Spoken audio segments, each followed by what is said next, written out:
सुकून चाहिए या पैसा? दोनों चाहिए। रिटायरमेंट अर्ली लेने के वो फ्रीडम नंबर पर मैं कैसे पहुंचूं? जो भी आपके मंथली या एनुअल एक्सपेंसेस हैं उसका 20 गुना कॉर्पस होना चाहिए। लोगों के पास कॉर्पस होने के बावजूद इन्वेस्टमेंट ढंग से नहीं होती है। बोलते हैं म्यूचुअल फंड और सिप, क्या यही सबसे बेस्ट इन्वेस्टमेंट है जब आप लॉन्ग टर्म प्लानिंग कर रहे हैं? किसी भी एंगल से सिप खराब हो ही नहीं सकता। कुछ फंड्स ऐसे हैं जो कि 350-400 गुना बढ़ चुके हैं। 40 साल तक 250 रुपीज की सिप मंथली करता रहेगा तो वो कुछ 17 to 18 लाख जमा कर रहा होगा। स्टार्ट करिए, चाहे कितने अमाउंट से भी स्टार्ट करिए। हेलो एंड वेलकम, मैं हूं प्रियंका संभव और आपके लिए लेकर आती हूं ये खास वीडियो पॉडकास्ट ऐसा ना वैसा सिर्फ पैसा। वैसे मेरा एक क्वेश्चन है आपसे, अगर मैं आपसे पूछूं सुकून चाहिए या पैसा तो क्या होगा आपका जवाब? वैसे आइडियलिस्टिक जवाब तो यही होगा, सुकून चाहिए। लेकिन क्या बिना पैसे के आपको सुकून मिल सकता है? और अगर आप कहेंगे नहीं भाई पैसा चाहिए, स्ट्रेट फॉरवर्ड है, तो क्या सिर्फ पैसा ही काफ़ी है? तो आज मेरे साथ मेरे इस वीडियो पॉडकास्ट में हैं वो मेहमान जिन्होंने सुकून और पैसा दोनों के बीच में बैलेंस बनाया है। Karan Datta, welcome Karan, thank you so much. So Karan का जो फॉर्मल इंट्रोडक्शन वो तो ये है कि ये बड़े बड़े ऑर्गेनाइजेशन में लीडरशिप रोल में रहे हैं, गोल्डमैन सैक्स में रहे हैं, फ्रैंकलिन टेम्पल्टन में रहे हैं, एक्सिस म्यूचुअल फंड में रहे हैं। बट मुझे करण आपका वो इंट्रोडक्शन अच्छा लगता है जो आपने लिखा है, जो है investor, thinker, speaker and sprinter. ये एक but first of all thank you Priyanka मेरे को यहाँ पे बुलाने के लिए, और आप सबके आपके दर्शकों को भी मेरा नमस्कार। सो ये जो 4 वर्ड हैं ये एक्चुअली एक दिन मैं सोच रहा था कि मैं हूँ कौन, एंड मेरी जो पर्सनालिटी है या व्हाट इज़ माय इंडिविजुअलिटी, मैं हूँ कौन, तो तब मैंने ये 4 शब्द लिखे थे कि investor, speaker, sprinter and thinker, क्योंकि दैट प्रिटी मच डिफाइंस कि मैं करता क्या हूँ, करना क्या चाहता हूँ। तो अगले 15 साल के लिए मैं अगर सोचूं अपने बारे में तो these 4 words describe me. Okay, so I think हम लोग बहुत कम अपने आप से ये सवाल पूछते हैं। हाँ, सो अब मुझे ये बताइए, मैं आपका जो रूटीन देख रही थी, जो आपने कहा है कि आप सुबह उठते हैं, फिर थोड़ी सी आप जो है अपने फिटनेस पर फोकस रखते हैं, फिर आते हैं, फिर आप बहुत आराम से जो है फैमिली के साथ टाइम स्पेंड करते हैं, फिर आप जाते हैं गोल्फ खेलने जाते हैं। तो ये आपकी लाइफ मैं अचीव करना चाहती हूँ करण, कैसे हो सकता है? उसके लिए थोड़ा सा करेज की भी ज़रूरत है, बिकॉज आपने जैसे बोला मैं 3 ऑर्गेनाइजेशंस, काफ़ी बड़े ऑर्गेनाइजेशन में रह चुका हूँ, गोल्डमैन सैक्स, टेम्पल्टन और फिर आखिर में एक्सिस म्यूचुअल फंड के साथ। सो एक 25-28 साल के वर्किंग करियर को एकदम छोड़ देना पैसों के साथ साथ बहुत ज़रूरी है, उसके साथ करेज भी होना, बिकॉज आप काफ़ी कुछ छोड़ रहे हैं, डेजिग्नेशन छोड़ रहे हैं, power, people, ability to interact, वो सब आप छोड़ के जा रहे हो, but for something better. And वो better has to be more meaningful versus जो आप छोड़ के आ रहे हो। I think that is where the transition really, उस ट्रांजिशन को कंप्लीट करने में थोड़ा टाइम लगता है। तो सुकून चाहिए या पैसा? दोनों चाहिए। कैसे आपने मैनेज किया? तो उसमें मैंने क्या किया था कि अब मैं 48 पे रिटायर हुआ था अबाउट 6 years ago, बट उस दिन ऐसा नहीं था कि सडनली 48 पे मैंने लाइट ऑन करी और सोचा कि अभी बस और नहीं करना है। वो थॉट 40 की उम्र से ही स्टार्ट हो गया था। सो कहने का मेरा मतलब है फॉर एवरीवन जो ये सुन रहे हैं कि ज़रूरी नहीं है कि आप उस दिन एक दिन डिसाइड करें कि अब आप छोड़ के जा रहे हो कॉर्पोरेट वर्ल्ड को। It's a series of steps, because काफ़ी डिसीजन इंपॉर्टेंट है, ये लाइफ का काफ़ी इंपॉर्टेंट डिसीजन है, बिकॉज इस पर खुद का इम्पैक्ट तो है ही है, फैमिली पे भी इम्पैक्ट है। सो इसको ये सोच समझ के अगर आप steps low, give yourself 7-8 years to take the exit, then the exit can be very very easy. But exit मतलब अगेन आपने कहा कि आप 48 में अचानक नई जगह और कहा कि मुझे अब सब कुछ जो है अब मुझे अपना वो करना है जो मुझे अच्छा लगता है। सो आपने 40 से जब तैयारी शुरू की, so what was the thing कि आपके दिमाग में चल रहा था कि क्या करना है? क्योंकि ये जो 8 साल रहे होंगे, बहुत सारी इसमें आपने सोचा होगा, प्लानिंग की होगी, क्या क्या what did you go through in these 8 years जब तक कि आप 48 में उस पोजीशन और जो गोल पोस्ट था आपका? सो नंबर 1 वाज कि फाइनेंशियल फ्रीडम, स्टार्टिंग वहीं से था कि फाइनेंशियल। तो इम्पॉर्टेंट चीज़ ये थी प्रियंका कि मैंने अपने दिमाग में एक नंबर रख लिया था, और काफ़ी बारी मैंने ये नोटिस किया है कि लोग वो नंबर के बारे में सोचते ही नहीं है कि क्या नंबर पे वो सुखी रहेंगे, क्या नंबर उनके लिए काफ़ी है। And I am very surprise कि लोग ज़्यादातर उस पर ज़्यादा ध्यान नहीं देते हैं। तो एट अराउंड 40-41 मैंने एक नंबर सोच लिया था कि अगर यहाँ तक मैं पहुँच गया तो फिर वो, और अगर उस नंबर को पहुँचने के बाद उसका निवेश ढंग से हो, then it can throw back cash. और अगर वो कैश थ्रो बैक करेगा तो मेरा रिटायरमेंट उससे निकल सकता है, प्रोवाइडेड इन्वेस्टमेंट अच्छे से हो। तो उस 7-8 साल में मैंने वो स्टेप्स लिए कि at least I should be very sure कि नंबर ठीक है, और एक बार ही वो नंबर के आसपास में पहुंचने लग गया, देन मैंने around 46, 47 then I started preparing myself mentally कि अब now the time is coming, so I should now get ready for the exit. Okay, so 2 तैयारी की, एक फाइनेंशियल तैयारी की और एक इमोशनल तैयारी की। सो मैं पहले फाइनेंशियल तैयारी आपसे पूछना चाहूंगी, तो वो नंबर क्या आप शेयर कर सकते हैं? हाँ जी, और वो नंबर क्या वही होगा कि financial independence, retire early, fire number आप कह रहे हैं कि आपके दिमाग में होना चाहिए इतना पैसा है तो मैं फिर आगे 15 साल सुकून से बिता सकता हूँ। और वो नंबर कैसे पहुंचे कोई, क्योंकि आपका नंबर अलग होगा मेरे से। आपको गोल्फ पसंद है और मुझे शायद मुझे गोल्फ नहीं, मुझे बस वॉकिंग पसंद है, यू नो, आप स्प्रिंट करते हो and I would rather go for swimming. Correct. So ये आपने एकदम सही पॉइंट पकड़ा है कि ये बहुत ही पर्सनल डिसीजन है। तो जो अमाउंट मेरे को ठीक लग रहा है वो ज़रूरी नहीं है कि वो यूनिवर्सल अमाउंट हो, उससे बहुत कम और उससे बहुत ज़्यादा भी हो सकता है। It's just that personally for me and for my wife and my family, हम लोग छोटी सी फैमिली है, हमारे लिए मेरे को नंबर लगा ठीक है। तो मेरा ओरिजिनल नंबर था कि अगर मैं just for me and my wife, अगर हम दोनों के लिए मान लीजिए 10 करोड़ बन जाएं, देन वी आर हैप्पी। तो that was my original number. Fortunately वो 48-49 तक पहुँचते पहुँचते we cross that number substantially, तो देन इट बिकेम ईजियर कि मेरे को 50 तक के लिए भी वेट नहीं करना पड़ा। But I am just repeating, just for me and my wife that number was 10। इसमें फाइनेंशियल एजुकेशन वगैरह वाला कॉर्पस अलग है, वो सब जैसे वो ना हमारे को घर की ज़रूरत है बिकॉज घर खरीद लिया था etcetera. So this was just for me and my wife.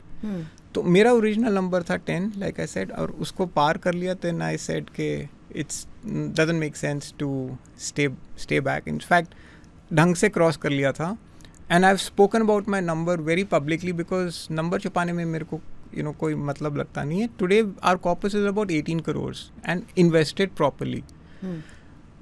ज़रूरी ये भी है कि वो कॉर्पस अगर ढंग से इन्वेस्टेड है, बिकॉज ये corpus has to outlive me, has to outlive my wife. तो कॉर्पस की जो लेंथ है लाइफ की सबसे ज़्यादा होनी चाहिए। तो उसका निवेश बहुत ज़रूरी है ढंग से, और अगर वो ढंग से हो गया तो फिर बाकी सब चीज़ें विल फॉल इन प्लेस। तो कैसे पहुंचूं मैं अपने उस रिटायरमेंट अर्ली लेने के वो फ्रीडम नंबर पर, मैं कैसे पहुंचूं? हाँ, तो उसके 2 कैलकुलेशंस हैं। फर्स्ट आप 2 तरीके से कर सकते हैं। पहला नंबर ये है कि जो भी आपका कॉर्पस हो, जो भी हो, वेदर इट्स 1 करोड़, 10 करोड़, 5 करोड़, 6 करोड़, 50 लाख, एक नंबर है जहाँ पे अगर आप 5% विड्रॉ करो पर एनम, तो वो कॉर्पस अगर ढंग से इन्वेस्टेड है तो वो काफ़ी लंबा चल सकता है। What is that number, you can withdraw 5% of that number every year. So just as an example, वही 10 CR ले लेते हैं, तो आई एम अलाउड टू या 10 या 15 whatever the number is 18 CR, up till 5% I can withdraw every year. So क्योंकि वो जो इन्वेस्टमेंट कॉर्पस है मेरा वो ग्रो भी तो हो रहा है। सो मान लीजिए वो 11 या 12% पे ग्रो रहा है, so I allowed myself to take out 4 to 5% per annum. ठीक है। सो किसी का कुछ भी कॉर्पस हो, आप 5% उसका अगर विड्रॉ कर रहे हैं तो वो ठीक है। अब आपको ये देखना है कि आपके एक्सपेंसेस उस 5% में मीट हो रहे हैं या नहीं। So the other way to look at it is, जो भी आपके मंथली या एनुअल एक्सपेंसेस हैं उसका 20 गुना कॉर्पस होना चाहिए। सो अगर किसी का मान लीजिए साल का 10 लाख का एक्सपेंस है तो उसका अबाउट 20 गुना यानी कि 2 करोड़ एक्सपेंस होना चाहिए, सो कॉर्पस होना चाहिए। अगर आप किसी भी एंगल से देखें, सब कुछ लाइक आई सेड बहुत पर्सनल है। सो अगर किसी के एक्सपेंसेस कम है तो ज़्यादा कॉर्पस होने की ज़रूरत नहीं है। और अगर आपके पास एक अमाउंट है तो आप उसमें से 5% विड्रॉ करके अगर आपके एक्सपेंसेस मंथली मीट हो रहे हैं तब भी ठीक है। ओके, सो आपने क्या किया जब आपने कहा कि चलिए 40 में कहा कि मुझे जो है इस नंबर तक पहुंचना है, तो आपने अपने इन्वेस्टमेंट्स किए, आपने पैसा बचाया, आपने क्या कुछ खर्चे कम किए? What did you do? आपने क्या किया? नंबर 1 थिंग, ये भी बड़ा पर्सनल है, मैं खर्चे कम करने वालों में से नहीं हूँ। So I love to spend my money because finally वो मनी अगर खर्च नहीं करूँगा तो फिर फ़ायदा क्या हुआ उसका। उसको वापस यहाँ पे कोई तो यूज़ करने ही वाला है, so I better use the money. So दो चीज़ें इसमें. मैं बहुत ही भाग्यशाली रहा हूँ कि मेरा जो इस इंडस्ट्री से मैं बिलोंग करता हूँ वो है म्यूचुअल फंड्स. सो इन्वेस्टिंग की जो ट्रेनिंग है और जो आदत है मेरी, वो 25-28 साल से मेरे को समझ में आ गई कि ये कंपाउंडिंग का जो that whole power of compounding मेरे को दिखा. सो डे वन से मैं SIP इन्वेस्टर था. सो स्टार्टिंग से ही SIP वगैरह चल रही थी. मगर दूसरी चीज़ जो मैंने करी, मैंने ये डिसाइड किया था कि even though I am from the industry, I will still need a good financial adviser. Because अगर मैं ये सब छोड़ के फिर अपना पोर्टफोलियो देखने लगूंगा तो पूरा का पूरा टाइम उसमें चला जाएगा. सो 2 things happened. I was lucky that I was part of the mutual fund industry, and second, I have always believed कि financial advisor होना ज़रूरी है. तो दोनों को जब मैंने ओवरलैप किया, सो एक अच्छे फाइनेंशियल एडवाइज़र जो हमारे पास काफ़ी टाइम से हमारे साथ काम कर रहे हैं, उनकी advice, mutual fund investments, and then finally today I'm allowed to buy stocks, because when I was working I was not allowed to buy. Today I can buy stocks, but वो भी under the advice of the advisory team. तो जब आप उस figure पर पहुंच गए, या मैं उस फिगर पर पहुंच गई कि ठीक है, मुझे लग रहा है मैं इतने पैसे के साथ कंफर्टेबल हूं और मैं आगे के अपने 15 ईयर्स इसमें बिता सकती हूं, या जो भी मेरा टारगेट है, फिर मुझे क्या करना है? उससे मुझे 5% ही निकालना है, ये तो आपने बता दिया. फिर उस पैसे को मुझे, ताकि उसमें रिटर्न भी जनरेट हो, फिर मुझे क्या करना है? हाँ, सो वो कॉर्पस, लाइक आई सेड, सबसे ज़रूरी चीज़ है कि वो कॉर्पस वेल इन्वेस्टेड हो. और ये चीज़ मैंने बहुत बारी देखी है कि लोगों के पास कॉर्पस होने के बावजूद इन्वेस्टमेंट ढंग से नहीं होती है, क्योंकि ज़्यादातर लोग फिर दूसरा या तीसरा घर खरीद लेते हैं. वो थोड़ा अनप्रोडक्टिव हो जाता है, बिकॉज घर is not throwing by cash in that sense. वो एक फिजिकल एसेट में आ जाता है. एंड दैट इज़ वाई मैंने one of the things I learned is equity markets की जो लॉन्ग टर्म रिटर्न्स हैं, अगर आप 20-25 साल के रिटर्न देखें, और अभी तो हमारे पास इंडस्ट्री में 30 साल के फंड्स का ट्रैक रिकॉर्ड है, वो जो कंपाउंडिंग है वो अनपैरेलल्ड है. And that is Y 75-80% of my corpus is in equity, 20% के करीब इज़ इन फिक्स्ड इनकम. सो ये 80-20 का कॉर्पस है. 80% मेरे लिए वर्क करता है, बिकॉज मेरे को इक्विटी का उतार और चढ़ाव दोनों अच्छे से समझ में आता है. सो अगर इस मार्केट पे अगर थोड़ा पोर्टफोलियो गिर भी रहा है, सो नो टेंशन, बिकॉज वो रूल है गेम का. So that is why my adviser told me कि इसको अगर हम 80-20 पे रखेंगे तो चलेगा. तो इक्विटी में फिर आप कहाँ इन्वेस्टमेंट करते हैं? डायरेक्ट स्टॉक्स और म्यूचुअल फंड? सो आज की डेट में मेरा पोर्टफोलियो PMS में है, जो कि finally it's in stocks only. But वो PMS भी मैं खुद नहीं रन करता हूँ, वो भी एडवाइजरी टीम ही करते हैं. सो मैं पहले पूरा का पूरा म्यूचुअल फंड्स में ही होता था, अब PMS में हो गया. और फिक्स्ड इनकम में? वो म्यूचुअल फंड्स में है, जो कि गिल्ड फंड्स में है. गिल्ड फंड्स में है. और ये मैं आपको बताना चाहूँगा कि ये जो गिल्ड फंड का पोर्टफोलियो, अब मेरे साथ ये 4 साल हो गए हैं गिल्ड फंड में. एंड समटाइम्स वो लगता है कि this portfolio not making money. वो जो 20% है 3-4 साल से गिल्ड फंड में, जबकि रैली हो रही है इक्विटी में. बट ऐसे मोमेंट में गिल्ड फंड का वो जो 20% है, बहुत ही अच्छा कुशन बन के आपके पोर्टफोलियो को प्रोटेक्ट करता है. ऐसे मोमेंट में आपने जो कहा करण, आप इतने समय से आप इंडस्ट्री से जुड़े रहे, म्यूचुअल फंड इंडस्ट्री से, आपने इक्विटी का उतार चढ़ाव देखा, सो यू आर कॉन्फिडेंट कि ठीक है. लेकिन lots of people are not confident. हाँ, अभी कई लोग मुझे कहते हैं, यार सिप करके गलती कर दी क्या? FD में ही रहता तो फिर कम से कम सेफ तो रहता पैसा. हाँ, इसका आंसर मैं कितने डिफरेंट तरीक़ों से दे सकता हूँ, but I am trying to think which is the best possible way to. मेरे एक मित्र हैं बहुत ही अच्छे, शायद आप उनको जानते भी होंगे, विजय मंत्री. तो काफ़ी अच्छे, is a good speaker and mutual funds पे बहुत अच्छी बात करते हैं. पर उनकी एक चीज़ मैं रिपीट करूँगा, एंड विजय, ये मैं ले रहा हूँ तेरे टॉक से. He equates SIP to warm water and yoga, which basically means warm water and yoga कभी आपके लिए हानिकारक हो ही नहीं सकता. ओनली थिंग इज़ थोड़ा टाइम लग सकता है, बट हानिकारक कभी हो ही नहीं सकता. तो for every one of your listeners जो ये सुन रहे हैं, मैं आपको ये बता सकता हूँ कि SIP करना अनिवार्य है. इट्स बेसिकली मैंडेटरी, करना ही पड़ेगा अगर आपको लॉन्ग टर्म वेल्थ क्रिएशन में जाना है. और ये जो गिर रहा है उसमें आपको ही एडवांटेज हो रहा है, यूनिट ज़्यादा मिल रहे हैं. सो किसी भी एंगल से सिप खराब हो ही नहीं सकता. ना स्टार्ट करना खराब है. ओके, सो सिप के पाथ और जर्नी को आपको जारी रखना है. जारी नहीं, मैंडेटरी है कि आप इसको बढ़ाते ही जाएं. So I am very vocal about this. Just अब आप देखो, हमारी इंडस्ट्री का अभी 30 साल का ट्रैक रिकॉर्ड हो गया है. उसमें मेरी एक मतलब Templeton has a 30-year track record, Nippon mutual fund has 30-year track record. आपको पता है कुछ फंड्स ऐसे हैं जो कि 350-400 गुना बढ़ चुके हैं 30 साल में, 400 गुना।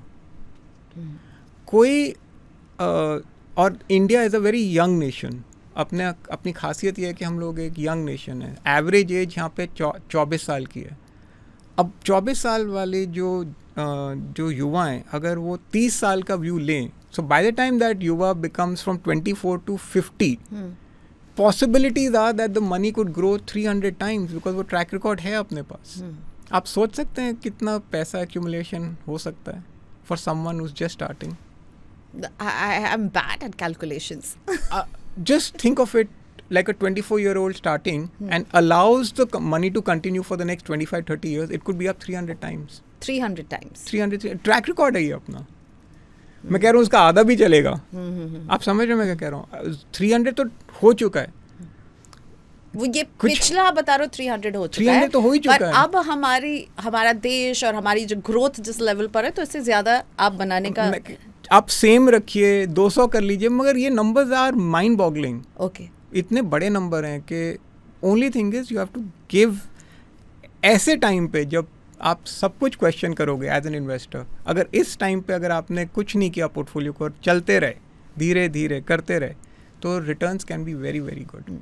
ओके, सो करुण मुझे ये बताइए, यंग इन्वेस्टर्स की आपने बात की, ठीक है, सो आपका जो करियर पाथ रहा, आप बड़ी बड़ी कंपनियों में काम किए, तो आप सीनियर मैनेजमेंट में थे, you were in the leadership role, तो आपकी जो सैलरी रही होगी, और कोई यंगस्टर जो 24 साल का कोई शख्स है जो अभी शुरू करना चाहता है, वो प्रॉब्ली 50,000 की सैलरी है उसकी अभी, और वो सोच रहा है कि मैं भी करण की तरह 48 या 45 में रिटायर हो जाऊं, तो उसको क्या टाइम बढ़ाना होगा, इन्वेस्टमेंट बढ़ाना होगा, या उसे ये ड्रीम डिच करके 55 की एज पे जाके सोचना पड़ेगा? ऐसा नहीं है, ऐसा बिल्कुल नहीं है। इनफैक्ट मैं आपको एक चीज़ बताता हूँ, बहुत इंटरेस्टिंग ये स्टैटिस्टिक है। इनफैक्ट अगर आप आसपास में देखें ना, ये जो मैं आपको बोलने जा रहा हूँ ये ट्रू है। सबसे ज़्यादा पैसा ना कॉर्पोरेट की दुनिया में आखिरी के 5-6 साल में ही बनता है, बट वहाँ तक पहुँचने के लिए आपको 25 ईयर्स लग जाते हैं। रगड़ाई करनी होगी पहले। हाँ, पहले संघर्ष है, फिर आखिरी 5 साल में बहुत पैसे बनते हैं, बिकॉज वो कंपाउंडिंग है। जैसे आपने मेहनत करी कॉर्पोरेट लाइफ में, 20-25 साल आपने वो मेहनत करी, but as you come to the leadership role, then the compounding starts, both by way of salaries and money and also आपका जो पावर है। तो कंपाउंडिंग इफेक्ट आखिरी 5 साल में ही आता है, बट वहाँ तक पहुँचने के लिए एक तो मेहनत करनी पड़ेगी, एंड दूसरा वो फाइनेंशियल डिसिप्लिन दिखाना पड़ेगा कि आप उस प्रोडक्ट में बिलीव करते हो। मान लो आप पहुँच गए वहाँ तक, बट आपने इन्वेस्ट ही गलत कर दिया, तो फिर गड़बड़ हो जाएगी। So that is what I am trying to say, that वो पहले के जो 25 साल हैं उसमें ये डिसिप्लिन रखना कि SIP में बिलीव करना, इक्विटी में बिलीव करना और देश पे बिलीव करना, अगर वो आपने कर दिया, फिर आखिरी के 3-4-5 साल में जहाँ पे सबसे ज़्यादा पैसा बनता है, then that journey will throw back much bigger returns. Okay, अगर मैं आपसे एक चेकलिस्ट मांगू करण कि कोई रिटायर जल्दी अगर होना चाहता है, और तो उसकी चेकलिस्ट में आप क्या क्या डालेंगे कि आपको ये करना है, ऐसे आप इतना बचाइए, इतना इन्वेस्ट कीजिए, और हम इसके बाद इमोशनल एस्पेक्ट पर बात करेंगे, पर पहले मुझे एक वो चेकलिस्ट दीजिए ताकि कोई सुन करके अपनी इस तरफ एक फर्स्ट स्टेप उठा सके। तो लेट्स स्टार्ट विद द जो मोस्ट इम्पॉर्टेंट एस्पेक्ट है अपने देश के लिए, वो है यूथ। बिकॉज आज का यूथ 23 से 24 साल का है, एंड वो that's where the country is, you know, that's where the country is for. और आज जब मैं खेलता हूँ, आजकल मैं बैडमिंटन या गोल्फ खेलता हूँ, तो जिनके साथ मैं खेल रहा हूँ या जो मेरी ट्रेनिंग होती है जिम में, वो सारे 24 साल के लड़के हैं। तो उनको मैं हमेशा यही बोलता हूँ कि अगर तुमने ये जर्नी कर ली और ये सफल रहे तुम इस जर्नी पे, 24 साल में स्टार्ट करोगे, तो अगले 10-15 साल में जब तुम 34 के हो जाओगे या 38 के हो जाओगे, तो 2 चीज़ें हो जाएंगी। स्टार्ट तो SIP छोटे से करो, मगर ये ज़रूरी नहीं है कि 15 साल के बाद वो SIP का वैल्यू उतना ही रहेगा जितना आज है, बिकॉज सैलरी बढ़ेगी, फिर बोनस आएगा, तो धीरे धीरे SIP की वैल्यू बढ़ेगी और 15 साल में इन्वेस्टिंग भी रहेगी। सो द नंबर 1 एडवाइस जो मैं सबको देता हूँ इज स्टार्ट। कितने अमाउंट से, क्या नंबर से, ये ज़रूरी नहीं, इसका कोई रेलेवेंस नहीं है, बस सिर्फ स्टार्ट करना ज़रूरी है and continue the journey. So my नंबर 1 advice to everyone is start करिए, चाहे कितने अमाउंट से भी स्टार्ट करिए. It is like lifting weights. जब मैं अपने ट्रेनर को देखता हूँ, वो है 24 का, मगर वो 7-8 साल से ट्रेनिंग कर रहा है. तो मैं सडनली तो उसके जैसा बन नहीं सकता. मेरे को भी 7-8 साल ट्रेनिंग करनी पड़ेगी. एंड वो मेरे को यही बोलता है कि करण, अगर आप रोज़ जिम आओगे तो आप भी यहीं पहुँच जाओगे. और and when he asks me about investments, मैं भी उसको यही बोलता हूँ कि तू स्टार्ट करेगा तो मेरी तरह तू भी रिटायर हो जाएगा. योर फिटनेस एंड फाइनेंसेस, उनका ये रिश्ता आपने बहुत अच्छा समझाया, राइट? दोनों एकदम ट्रैक की तरह, पैरेलल ट्रैक की है. One without the other is of no use. Okay, so मुझे ये बताइए, सभी बोलते हैं म्यूचुअल फंड और सिप, क्या यही सबसे बेस्ट इन्वेस्टमेंट है जब आप लॉन्ग टर्म प्लानिंग कर रहे हैं अभी हमारे देश में? See I tell you why SIP के, आप समझिए इसका रीज़न क्या है. इसका रीज़न ये नहीं है कि बाकी सब खराब इन्वेस्टमेंट्स. इसका ये रीज़न है कि ये सबसे आसान तरीका है to gain professional advice in a very simple way. आप देखिए पीछे काम क्या हो रहा है. अगर आप SIP कर रहे हैं या लमसम भी कर रहे हैं, see what is going on behind. जिस कंपनी को आपने पैसा दिया, उनका ऑन एन एवरेज बहुत ही सीनियर फंड मैनेजर होते हैं, मिनिमम 7 से 8 फंड मैनेजर होते हैं, एंड 25 से 30 मेंबर रिसर्च टीम होती है जो कि 400 स्टॉक्स या 500 स्टॉक्स एनालाइज करते हैं. तो ये पूरा का पूरा आपको इंफ्रास्ट्रक्चर मिल रहा है विद एज लिटिल एज, कल तो SBI ने डिक्लेयर कर दिया 250 रुपये की सिप. आप 250 रुपये की सिप स्टार्ट करके ये पूरा इंफ्रास्ट्रक्चर आपको मिल रहा है. तो ये काम, देन व्हाई नॉट. यही मैं 250 पे आपका रिएक्शन लेना चाहती हूँ. यहाँ मैंने लिखा 250 और आपने बोला. हाँ जी. सो मुझे ये बताइए, आपने कहा कि इट डज नॉट मैटर कि किस अमाउंट से कर रहे हैं. यू थिंक कि एक 250 रुपीज का सिप भी बहुत ही अच्छा होगा? हमारी ये कैलकुलेशन बता रही है. आपने अभी मुझसे पूछा था ना कि कोई अगर 40 साल तक 250 रुपीज की सिप मंथली करता रहेगा तो वो कुछ 17 to 18 लाख जमा कर रहा होगा. हाँ, आप and this is where I want to share very important point. Starting point 250 है, एंडिंग पॉइंट 250 नहीं है. वो ending point could be 2500, could be 25,000 also, could be 2.5 lakh also. अब मेरे कुछ फ्रेंड्स अग्री, क्योंकि अगर आज कोई शुरू करता हो 40 साल तक वो 250 ही करेगा तो वो 17-18 लाख ही जमा करेगा.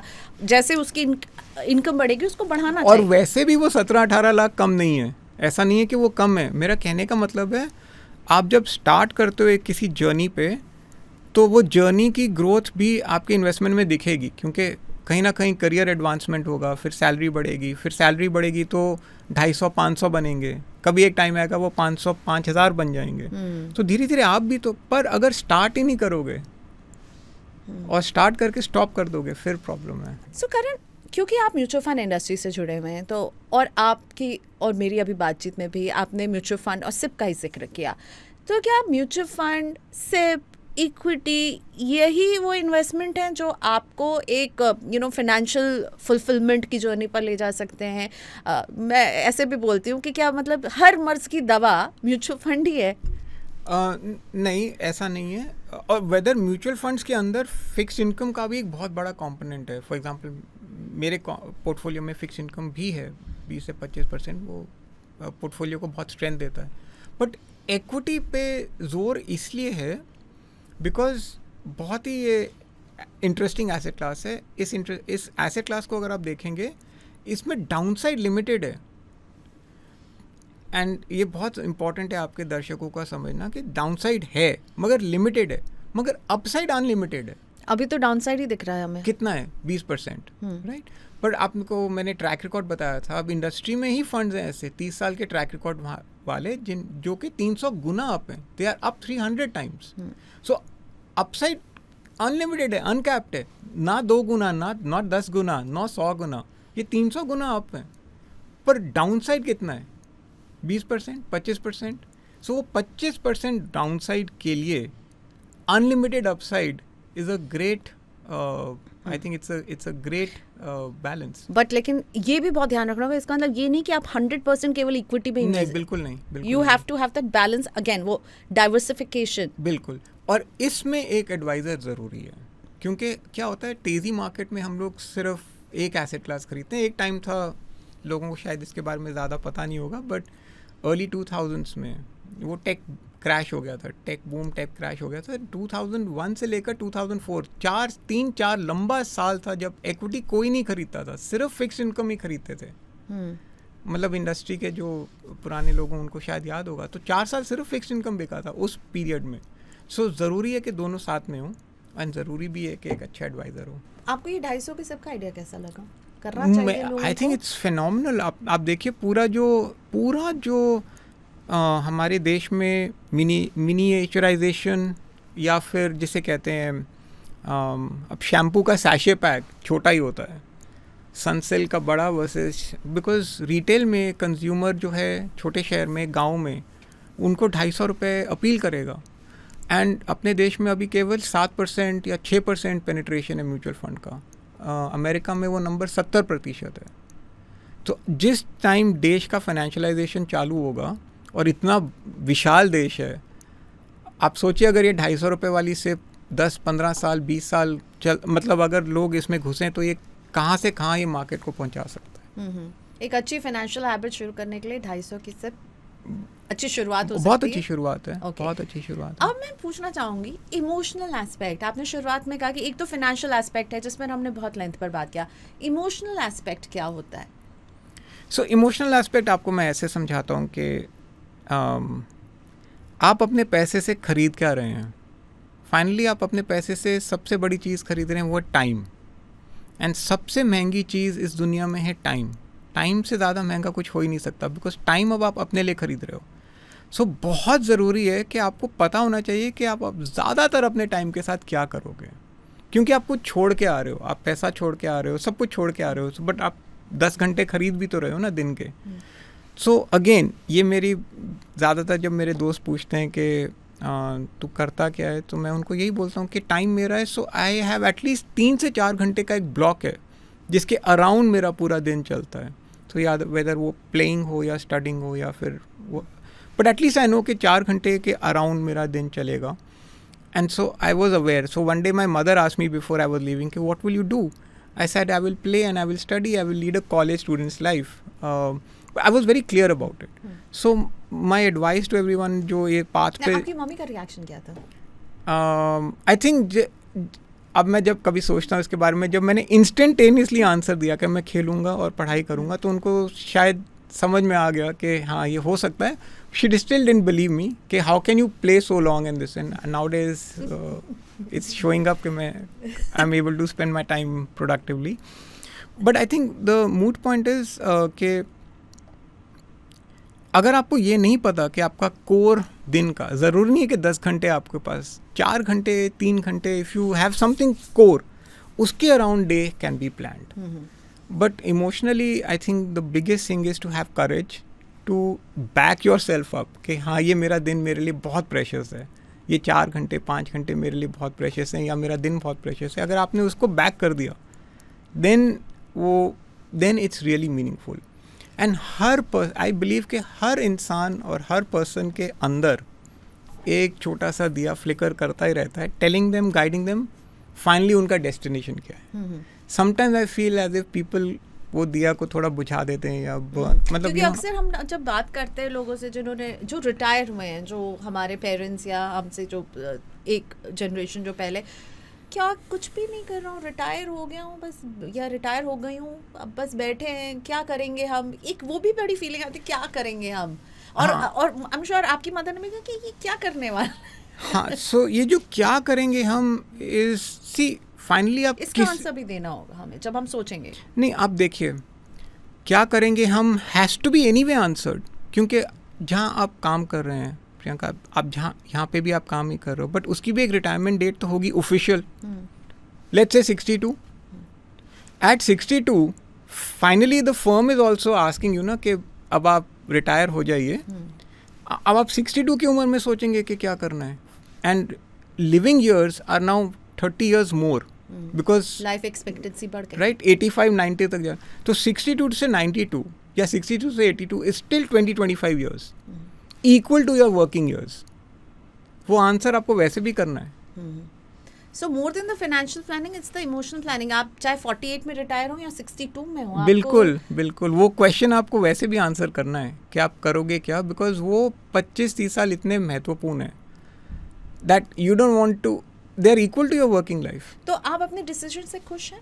The kind of life you are living, उसका और एक फैमिली क्या मिल रहा है आपको? मुझे जानना है कि अगर आपसे मैं पूछूं कि आपने जो डिसीजन लिया, यू आर थिंकिंग कि सही किया, सही टाइम पर किया, या लगा कुछ और थोड़ा सा काम कर लेते? नहीं नहीं, इसका बैरोमीटर मैं ऐसे अपने ऊपर कभी कभी मैं देखता हूँ. By the way sometimes I do miss the corporate world. Sometimes why do I miss the corporate world? Sometimes interaction with smart intelligent people who can add little bit more value to me, but वो बहुत rare है. मतलब साल में 2 बार या 3 बार मैं miss करता हूँ. जो बैरोमीटर मैंने सेट किया हुआ है कि कभी कभी अगर मेरे को कॉल्स आते हैं कि वुड यू लाइक टू, और अभी भी कॉल आते हैं, would you like to come back to the corporate world. अभी 6 साल हो गए हैं छोड़े हुए. Every time the answer is no. जिस दिन वो आंसर येस हो गया then I have a problem. अभी तक वो आंसर नो ही है. सो खुशी का मेरा बैरोमीटर ये है कि पूरा का पूरा whatever I want to do between me and my wife, जो भी हम लोग करना चाहते हैं, we have full freedom to do what we want to do or not want to do. And that is what gives me total satisfaction, कि that decision is entirely ours. उस पे किसी का वो नहीं है. तो आप बेसिकली अपनी मन की करते हैं? बिल्कुल मन की करते हैं या नहीं करते हैं. लेकिन thank you for being honest कि हम मिस भी करते हैं कभी कभी. हाँ, ऑफ कोर्स. एंड ऐसा नहीं है कि आप एकदम सेंट हो गए कि नहीं अब मैं कुछ दुनिया को मिस ही नहीं करता हूँ. नहीं, बिल्कुल ऐसा नहीं है. कॉर्पोरेट दुनिया ने, यार आप देखो, सबसे इंटेलिजेंट, सबसे ज्ञान वाले लोग कॉर्पोरेट की दुनिया में इन्वॉल्व हैं. So I clearly look up to them by way of their knowledge levels. But the beauty is, अब देखिए इस चैनल पे जब मैं मान लीजिए कोई आएंगे आपके guest, then it's very easy for me to learn again from them. So digital दुनिया की एक एडवांटेज ये है कि आप घर बैठे कहीं से भी सीख सकते हो. Okay, to sum up our conversation, आप क्या कहना चाहेंगे उनको जो आपको देख रहे हैं और आपकी तरह जो है गोल्फ खेलना चाहते हैं, बैडमिंटन खेलना चाहते हैं और अपने शौक भी पूरे करना चाहते हैं? आप कौन सी घड़ी पहन कर रहे हैं आज? You're a watch lover and collector. Watch lover. हाँ, आज मैंने चोरी की घड़ी पहनी है. ये मेरी वाइफ की है. सो उससे स्पेशल परमिशन लेकर मैंने पहनी हुई है आज ये घड़ी. It's a Rolex date just. मिलती नहीं है, बहुत मुश्किल से मिलती है. फॉर एवरीवन मेरा एडवाइस ये रहेगा कि एक एस्पेक्ट जो कि बहुत निगलेक्टेड है वो है फिटनेस का. एंड दैट इज़ माई नंबर 1 एडवाइस कि आप फाइनेंस और फिटनेस दोनों को पैरेलली लेकर चलेंगे तो life will be very happy. मतलब will be very fulfilling journey रहेगी.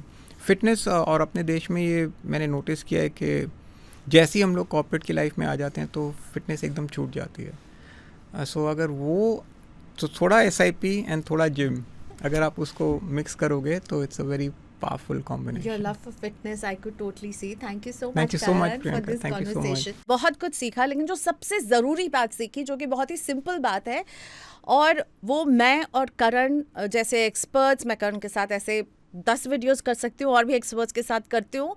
जो सबसे ज़रूरी बात है कि आपको शुरू करना होगा. आप हमारी बातों को सिर्फ सुनिए नहीं, उस पर एक्ट करना बहुत ज़रूरी है. भले ही 250 रुपये की ही सिप से ही शुरुआत कीजिए, लेकिन शुरुआत जब तक नहीं करेंगे तब तक गाड़ी नहीं आगे बढ़ेगी. तो बहुत बड़ी बड़ी बातें भी हमने की है, लेकिन सबसे ज़रूरी बात जो मैंने आज करण से सीखा है और आपको भी सीखना चाहिए, सुनते नहीं रहिए, शुरुआत कीजिए निवेश की जर्नी की. चाहे आप 24 साल के हों या 34 साल के हों, जब तक आप शुरू नहीं करेंगे ना, तब तक, चाहे आप अर्ली रिटायरमेंट का सपना देख रहे हो, करण जैसी ज़िंदगी जिसमें वो 4 घंटे सिर्फ अपने लिए निकालते हो वो चाहते हो, सबके लिए शुरुआत ज़रूरी है. Thank you for watching us. आपके कमेंट्स का इंतज़ार रहेगा और Money9 देखते रहिए.